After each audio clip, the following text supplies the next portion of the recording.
Bonjour à tous et bienvenue dans votre émission France en direct. Vous qui nous regardez dans le monde entier, nous sommes venus vous apporter une parole de vie. Et aujourd'hui, beaucoup de gens ignorent le côté spirituel parce qu'ils se disent que ça n'existe pas. Mais ce n'est pas parce que dans notre pensée, on croit que quelque chose n'existe pas que, évidemment, ça n'existe pas. Mais c'est seulement pour voir les faits qu'on peut voir dans certaines familles, dans la société, qu'est-ce qui se passe. Parce qu'on voit des faits qui sont incontrôlables. Et si je n'arrive pas à contrôler, qui me contrôle? Comme le témoignage que nous allons voir dans quelques minutes, dans quelques instants. Alors vous allez voir que tout est possible à celui qui croit pour changer de vie. Car il se faisait contrôler.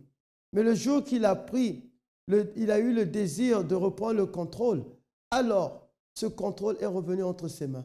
Donc c'est le témoignage de Rodrigue, une personne qui était dans la délinquance, qui était vraiment dans la marginalité, enfin. On va le découvrir maintenant, à cet instant, dans son témoignage, et prêtez bien attention. On arrive, ma vie, elle était complètement détruite. J'ai grandi sans mon père, sans ma mère. Et mon père, il a passé une majorité de sa vie en prison. Et je voyais tout ce qu'il faisait et je ne voulais pas suivre ses traces. Mais j'ai l'impression que c'était comme une malédiction. Tout ce que je ne voulais pas, c'est ce qui m'arrivait. Jusqu'à tomber en prison pour braquage. Et arrivé en prison, à un moment, quand le gardien il a fermé la porte, il m'est arrivé quelque chose où je me suis senti sortir de moi-même et je me suis retrouvé sur la porte. C'est quelque chose que je ne peux pas expliquer. Et à ce moment précis, il y a un co-détenu qui m'a dit « Prends ta Bible et lis le psaume 119 ». Au moment où j'ai commencé à lire le psaume, je me suis dit « Mais c'est de moi qu'on parle dans cette histoire ». Et j'entendais une voix qui me disait « Si tu veux, je peux t'aider.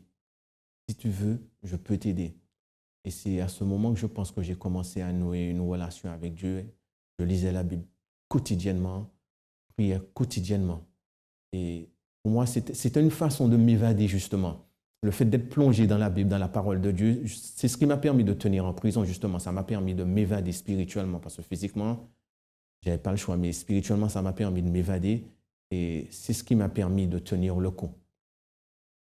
Arrivé un moment, quand je suis sorti de prison, j'ai retrouvé mon petit frère, ma famille. On a recommencé à vivre ensemble, vu que j'avais sa responsabilité. Mon père, il était en prison.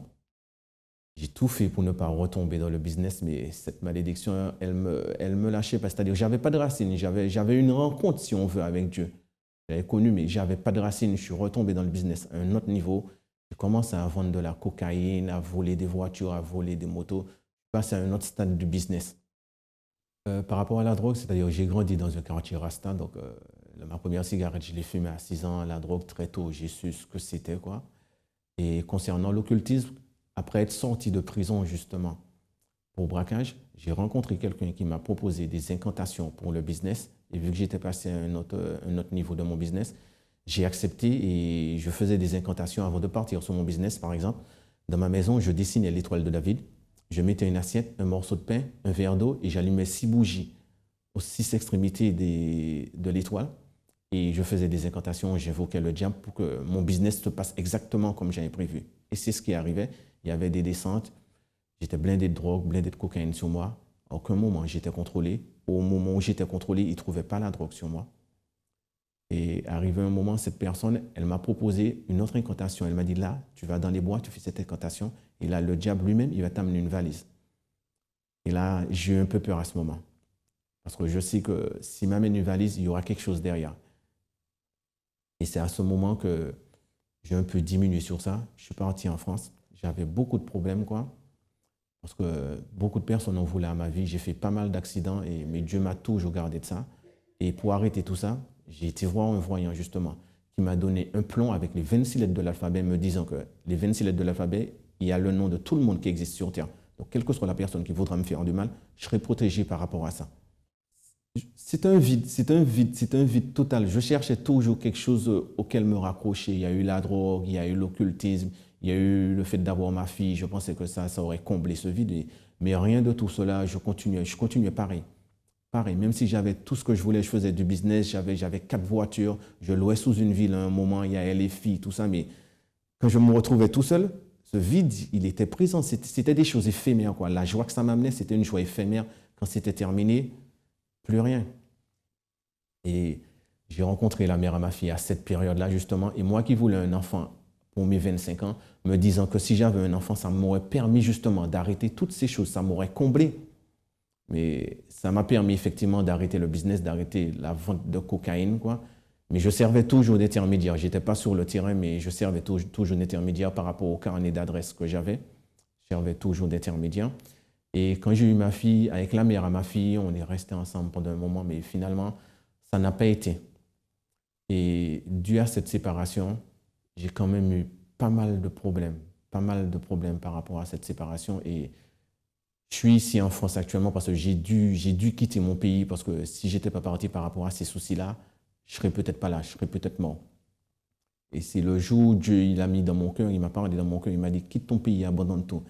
Et ayant déjà entendu cette voix dans le passé, j'ai dit Seigneur, ce que tu me demandes, ce n'est pas de quitter mon pays. Là, ce que tu me demandes, c'est d'abandonner ma fille. Parce elle possédait la place que Dieu avait. Elle avait la première place dans mon cœur. Après la séparation, c'est elle qui m'a permis de tenir, justement. Sachant que j'ai une enfant, je me suis dit, je ne veux pas qu'elle vive la même chose que j'ai vécu avec mon père. J'ai ni mon père ni ma mère. Donc, je me battais pour elle. Mais plus je résistais à cet appel, plus j'avais des soucis, Jusqu'au jour où j'ai décidé de franchir le pas. Je suis parti. Je suis arrivé sur la métropole. 10 jours après être arrivé sur la métropole, j'ai trouvé du travail. 3 mois après, j'ai trouvé un deuxième travail. Et 9 mois après, j'ai trouvé un appartement. J'ai eu l'impression que, par rapport à cet appel, que tout était déjà préparé. Tout était déjà préparé. Alors, comme vous avez pu entendre, regardez le témoignage de cette personne, comment il était, la marginalité, la drogue, les prisons, même faire des trafics, n'importe quel, des vols, des braquages. Enfin, ça, c'est devenu la motivation des jeunes. Aujourd'hui, le jeune, dans sa jeunesse, je peux dire à partir de 15 ans ou même plus bas que ça, des jeunes commencent à rêver d'être dans la marginalité, à rêver de faire des trafics. C'est pour ça qu'on voit cette jeunesse partir en décadence par rapport à cela. Et c'est ce qui était avec Rodrigue. Et à l'âge de 25 ans, il a eu un enfant, mais comme son partenaire vraiment n'adhérait pas à ce qu'il faisait, alors ils se sont séparés. Et c'est ça qui lui a donné un nouveau départ.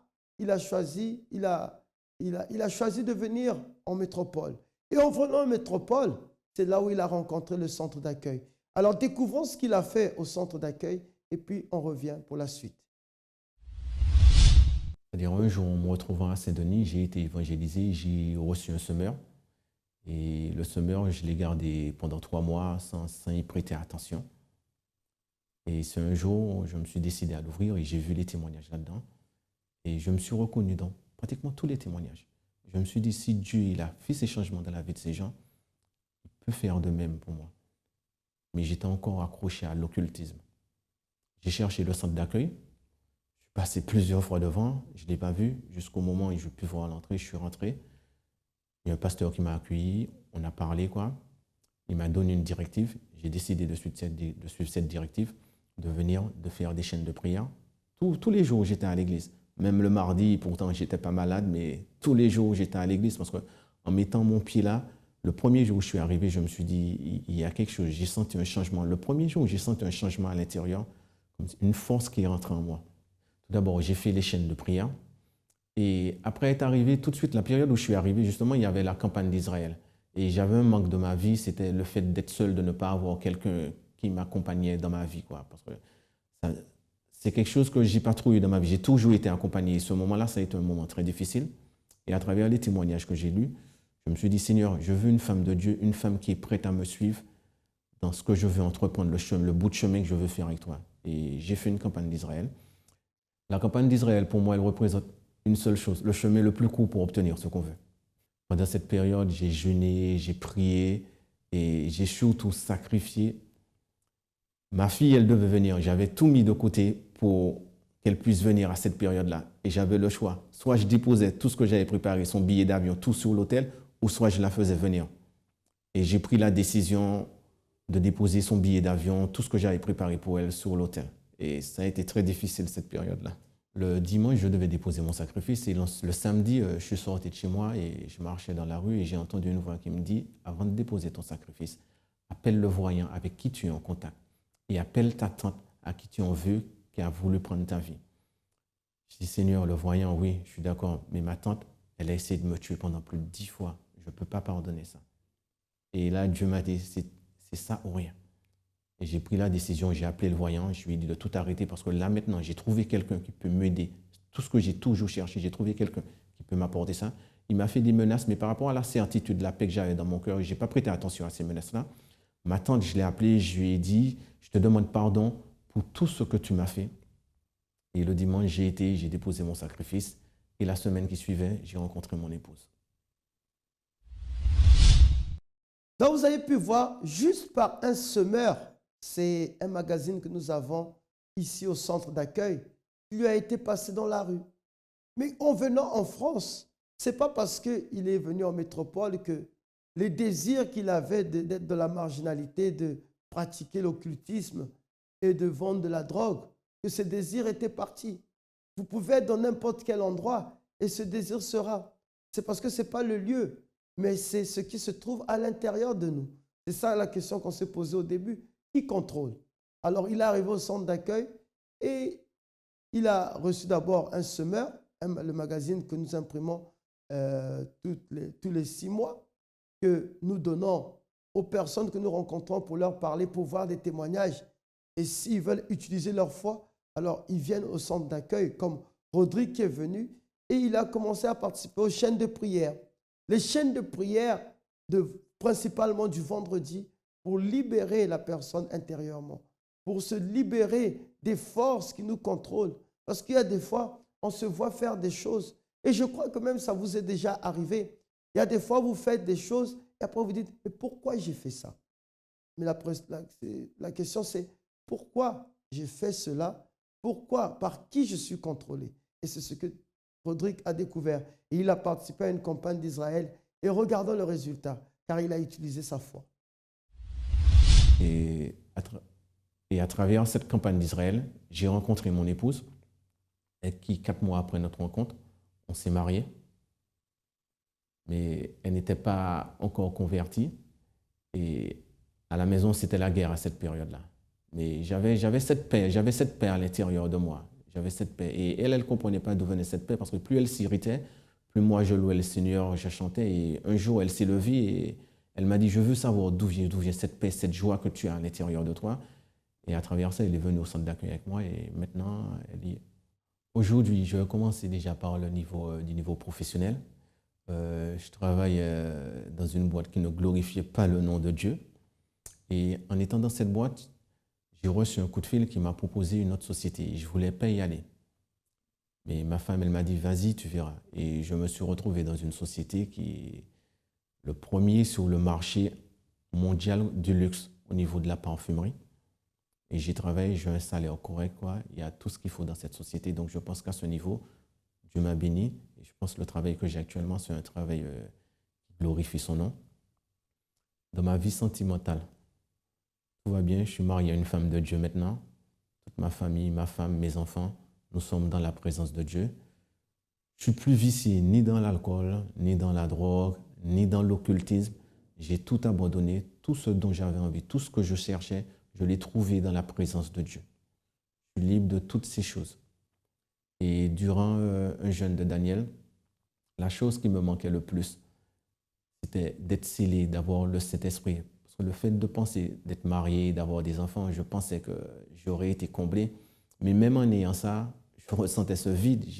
Tout allait bien dans la famille, mais ce vide, il était présent. Et je me suis donné à fond dans un jeûne de Daniel, justement. Et c'est à cette période-là que Dieu m'a scellé de son esprit.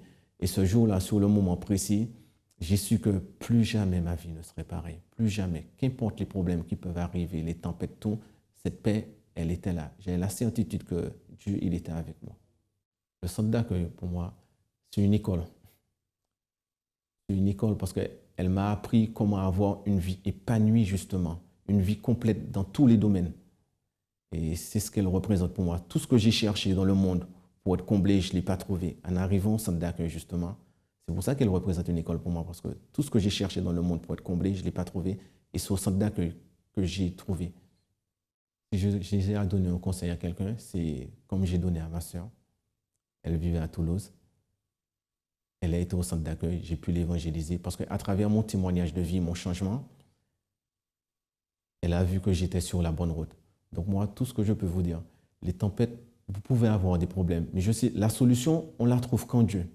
Parce que j'ai tout essayé dans le monde, tout essayé, quoi. La paix, ce que je voulais conquérir dans le monde, je ne l'ai pas eu. C'est en arrivant au centre d'accueil, en mettant ma foi surtout en pratique, parce que suivre Dieu, c'est pas facile. C'est vraiment, quand on dit que suivre Dieu, c'est un sacrifice, c'est un vrai sacrifice, parce qu'il faut abandonner le monde complètement, tout abandonner.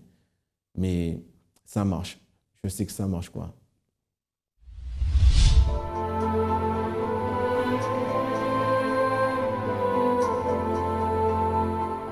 Quand l'Esprit de Dieu vient, il assouvit la soif. Il transforme la vie. C'est pour cela que le 29 janvier, le centre d'accueil débutera le jeûne de Daniel.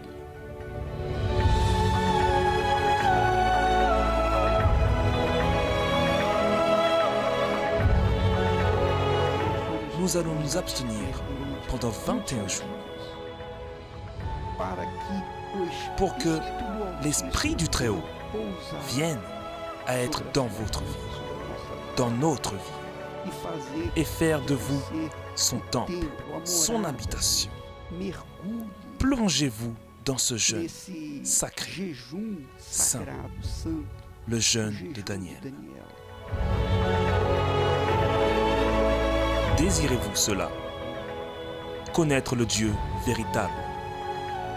Alors, pendant ces 21 jours de jeûne, vous allez vous éloigner des informations non chrétiennes, divertissement, télévision, Internet, jeux, musique, cinéma et tout contenu qui ne se réfère pas à Dieu. En outre, vous devez chercher et vous impliquer dans des choses qui contribuent à votre foi, comme la lecture de la Bible, les livres et les messages de l'évêque Macedo. Assistez à la programmation à travers le site yourdetv.eu. Accédez au site centredaccueil.net et lisez les messages de l'évêque Macedo, de l'évêque Julio et de l'évêque Victor, pour que vous puissiez rester continuellement connecté à Dieu. Écoutez la programmation de la radio positive sur le site centredaccueil.net. Vous y trouverez plus de contenu pour vous édifier. Jeûne de Daniel, du 29 janvier au 18 février. Centre d'accueil. Définissez aujourd'hui ce que vous voulez vivre demain. Mais comme vous avez pu le remarquer, aujourd'hui sa vie a changé, a été transformée. Par un semeur qu'il a reçu dans la rue, il a appris comment utiliser sa foi. Et les portes du centre d'accueil sont ouvertes pour cela. Vous pouvez voir que tout est possible à celui qui croit. Si vous êtes derrière votre écran là maintenant en train de regarder, si vous croyez que votre vie peut changer, si vous voyez que vous voyez faire des choses que vous voyez que non, ce n'est pas moi ça. Ce n'est pas moi que j'ai pas envie de le faire, mais je ne peux pas contrôler. Alors venez frapper à cette porte, le 254 rue du Faubourg Saint-Martin, Paris 10e. Vous pouvez emprunter la ligne 2, 5 et 7 et descendre à Stalingrad. Ou bien emprunter la ligne 7 et 7 bis, descendre à Louis Blanc. 5 minutes de marche, vous y êtes. Il y aura un conseiller, un pasteur ou une personne qui pourra vous diriger ou vers même vous montrer comment utiliser votre foi. Car la foi, vous l'avez, mais elle doit être active. Alors, on va regarder le témoignage de Madame Akoto, une personne qui a aussi participé à la campagne d'Israël. Et si vous voulez en savoir plus, vous pouvez aussi naviguer parce qu'il y a plein de témoignages de campagne d'Israël dans notre site www.centredaccueil.net. Alors, regardons le témoignage de Madame Akoto. Comment était votre vie avant d'arriver au centre d'accueil? Ma vie était vraiment un échec avec. C'était vraiment le mot échec était vraiment petit, sans vie, une vie détruite, une vie amère, une vie de honte. C'était vraiment le désordre. Et à tel point que j'en pouvais plus, je suis retourné en Côte d'Ivoire parce que étant en Côte d'Ivoire, j'avais une affaire. C'est-à-dire, je suis venu en France parce que je voulais avoir une vie meilleure. Mais c'était le contraire de tout. Et en 2001, je suis rentré, dit c'est bon, la France, j'ai laissé tout tomber, je suis parti. J'ai dit c'est bon. Mais Dieu voulait que je revienne. C'est lorsque je suis revenu, j'ai vu la main de Dieu dans ma vie. Ça veut dire que vous étiez à l'église et vous avez abandonné, c'est ça? Je ne connaissais pas encore le centre d'accueil. Ah. Je ne connaissais pas encore le centre d'accueil, donc je ne pouvais plus. Je suis rentré à Abidjan et c'est là-bas que j'ai connu l'église et je suis revenu en France. À Djamé? À Djamé. Et je suis revenu. 120 logements? Ouais, c'est ça.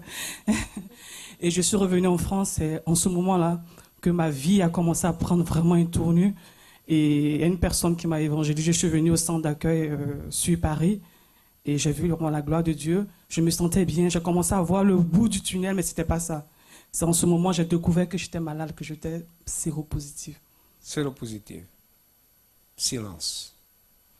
Elle a découvert qu'elle était séropositive.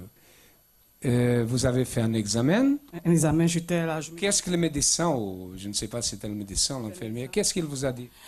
Ils ont vu l'examen, j'étais malade, j'avais le sida, donc il fallait prendre les traitements pour que ça ne se développe pas. Et je n'avais jamais accepté, donc du coup j'ai déchiré le papier et je me suis barré, j'ai changé d'adresse pour ne pas qu'on me retrouve. Quand elle a reçu ça, elle a dit, je n'accepte pas, mais la vérité c'est qu'elle était séropositive. Amen. Quand quelqu'un reçoit une nouvelle comme ça, elle pense, c'est fini. La mort est là au-dedans de moi, n'est-ce pas? C'est ça que vous avez pensé? C'est ça. Je me suis dit, mais Dieu m'a trahi parce qu'on m'a dit de revenir, que ma vie était en France. Et je reviens à nouveau pour la deuxième fois et je découvre que je vais mourir. Il aurait pu me laisser mourir en Côte d'Ivoire. Au moins, j'avais ma famille, j'avais tout le monde. Mais en France, ici, comment je peux venir mourir? C'est ici que j'ai découvert que j'étais malade. Ok. Qu'est-ce qui s'est passé? Et quand j'ai connu le centre d'accueil, je suis arrivé en plein ici à travers la campagne d'Israël. J'ai entendu des témoignages que seul le sacrifice pouvait répondre aux grandes choses. Et là, je dis, Seigneur, j'avais rien, mais j'avais vraiment des moyens parce que, étant dans mon passé, j'avais des bijoux de valeur, des diamants et tout. Je dis, Seigneur, peu importe, parce que de toute façon, même que j'ai ces diamants, je vais mourir, ça ne sert à rien. J'ai tout vendu et j'ai déposé sur l'autel de Dieu. Qu'est-ce qui s'est passé? Et quand j'ai déposé sur le champ, je ne me suis pas rendu compte que j'étais guéri. Mais j'avais une paix à l'intérieur de moi, j'avais la joie de vivre. Tout est là, j'avais la joie de... Tout est là quoi? Ça, c'est déjà ma vie dans le passé parce que avant de venir... C'est le papier, n'est-ce pas? Ça dit que négative. Négative. Ça, c'est l'hôpital d'abord. Ceux qui ont détecté que j'étais malade, l'hôpital du Perpétuel sur le coup à l'Évaluant ont détecté que j'étais malade. Et quand j'ai commencé à me sentir bien, que l'homme de Dieu a dit non, si vous êtes guéri, vous devez attester auprès du médecin pour voir réellement si vous êtes guéri. Là, j'ai dit, oh là, Seigneur, ça, c'est vraiment notre défi. Mais Dieu voulait vraiment montrer sa gloire. Et j'ai appelé le médecin qui s'occupait de mon dossier. Il m'a dit, mais Madame Akoto, on vous cherche depuis longtemps. Vous faites partie des personnes qui ont été sélectionnées. J'ai dit, ok, j'arrive. Il m'a commencé à me parler. Vous savez, le sida, c'est une maladie comme tout autre. Il faut faire avec. Moi, j'attachais. Parce que ici, j'ai découvert le mot attacher, ça. Moi, j'attache. Je n'ai jamais été malade. J'ai dit attacher. Il a parlé, il m'a dit, je comprends que vous refusez d'être malade. Mais le fait est là. J'ai dit, ok, j'ai compris. Mais je veux simplement qu'on refasse les examens. Et si véritablement je suis malade, je vais assumer. Mais je crois qu'il y a une erreur sur mon dossier. Je n'ai jamais été malade. Il m'a dit, non, madame, ça se passe dans la tête. Il a vu que j'insistais. Il m'a dit, écoutez, pour en finir, on va refaire les examens. Je dis, ok, on a fait les examens. Et moi, je suis parti. Il m'a dit, dans une semaine, il m'a dit, vous allez avoir les résultats. Il dit, non, ce n'est pas possible. J'appelle. Il m'a dit, non, mais madame, écoutez, il y a un problème. On ne comprend plus rien. Vos examens sont revenus négatifs. Même pour être sûr que véritablement vous n'êtes plus malade, on va mener vos examens en Institut Pasteur pour confirmer que véritablement le VIH1 et le VIH2 ont disparu dans votre corps. Amen. Grâce à Dieu. Applaudissez le Seigneur. À travers la campagne d'Israël. À travers la campagne d'Israël. Et Dieu ne s'est pas simplement arrêté à me guérir. Aujourd'hui, je suis une femme de Dieu. Et maintenant, on m'a guéri. Aujourd'hui, j'ai mes papiers parce que parfois, on arrive dans un pays, on se dit, on veut les papiers, on fait n'importe quoi. Aujourd'hui, j'ai mes papiers. Aujourd'hui, je travaille, je suis cuisinière, j'ai un très bon métier. Et ça, c'est le sacrifice qui paye. N'ayez pas peur de sacrifier. Grâce à Dieu. OK. Salutations. Alors, Qui veut réussir? C'est celui qui veut. C'est tout simple que ça. Celui qui veut réussir, alors il agit. Parce que la foi en action, c'est celle qui nous amène vers la réussite. Les portes du centre d'accueil sont ouvertes tous les jours. Tous les lundis, notre conférence financière que nous faisons pour que nous donnons des conseils à des personnes pour réussir et accompagner bien sûr des prières pour ceux qui veulent réussir dans leur vie financière et professionnelle. Le mardi, nous avons la guérison divine. Que le centre d'accueil n'atteste pas guérir les personnes, mais les personnes sont guéries à travers leur foi, en leur croyance aux Saintes Écritures. Et le mercredi, le développement intérieur et connaître plus et apprendre plus, recevoir de la sagesse pour comment être dirigé par Dieu. Et sans oublier, le jeudi, nous avons les prières pour la famille et les foyers, des personnes qui ont des problèmes familiaux. Alors, on fait une prière en leur faveur et ils reçoivent aussi des conseils comment se comporter au sein de la famille. Et le vendredi, nous avons la libération spirituelle. Ça, c'est sans oublier le samedi, dans notre église, dans notre centre d'accueil à Saint-Denis, 55 rue du Strasbourg, Saint-Denis 93 200, à 18h, il y a la thérapie de l'amour pour ceux qui veulent trouver l'âme sœur, qui veulent bénir leur vie sentimentale ou leur mariage, ou bien apprendre des astuces, comment améliorer la vie maritale. Et le dimanche, toujours, nous prions pour la famille au pied de la croix, la famille qui vient se rassembler pour améliorer le compromis qu'ils ont avec Dieu. Donc, quant à moi, je vous dis à demain, toujours à la même heure, et que Dieu vous bénisse.